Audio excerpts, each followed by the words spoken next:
మొదటగా రాజకీయ విశ్లేషకులు బాలాగారి దగ్గరకు ఒకసారి వెళ్దాం. బాలాగారు, good evening. Very good evening Chidambaram గారు, మీకు అలానే ప్యానల్లో ఉన్న సభ్యులందరికీ.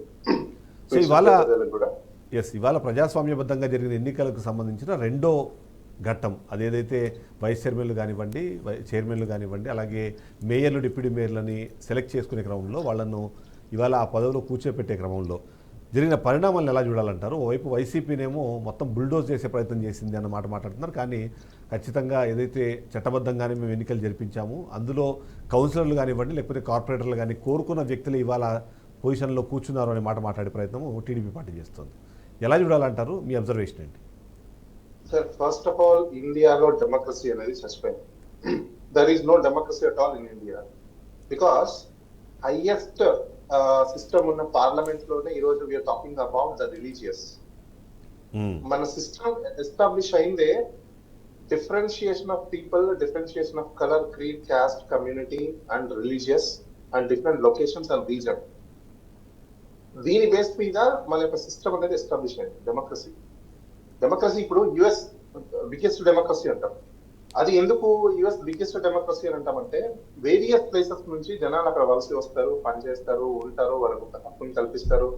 అక్కడ ఒక ప్రజలు ఎన్నుకునే ఒక పాలకుడు ఉంటాడు. ఆ పాలకుడు ద్వారా ప్రజలందరూ కూడా అక్కడ సుభిక్షంగా ఉండడం, పనిచేయడం, రూల్స్, రెగ్యులేషన్స్, ట్యాక్స్లు, ఇదంతా ఒక సిస్టమాటిక్ గా జరుగుతుంది.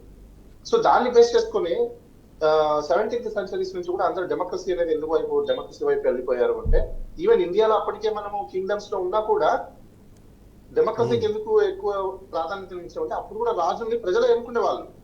ఒక రాజు బాగలేదు అంటే తిరుగుబాటు చేసి, మన ఎగ్జాంపుల్ బాహుబలి సినిమా తీసుకోండి. ప్రజలు తిరుగుబాటు చేస్తే రాజకీయ నాయకులే కాదు, రాజులు కూడా అప్పట్లో దిగిపోయేవాళ్ళు.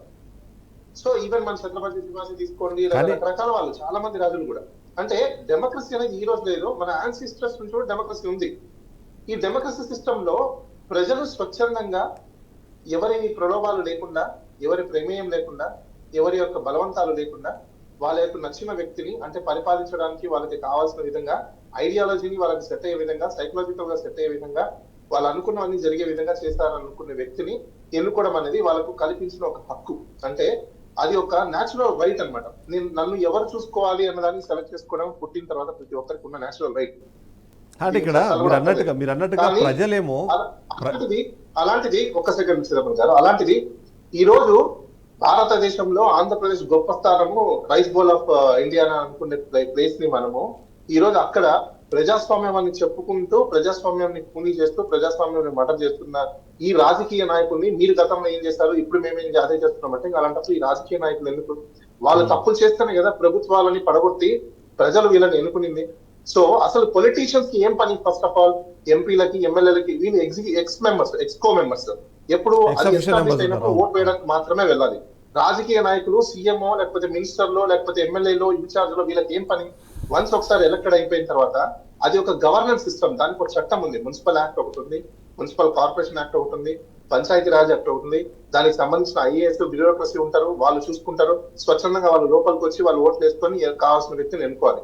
కానీ ఈ పొలిటికల్ సిస్టమ్ ఓకే, సపోజ్ అనుకుందాం సార్, బుల్డోస్ చేసి వీళ్ళు ఎన్నుకున్నారు, ఒక మేయర్ ని, డిప్యూటీ మేయర్ ని ఎన్నుకున్నారు. వీళ్ళు చేసేదేంటి? మళ్ళీ దందాలు.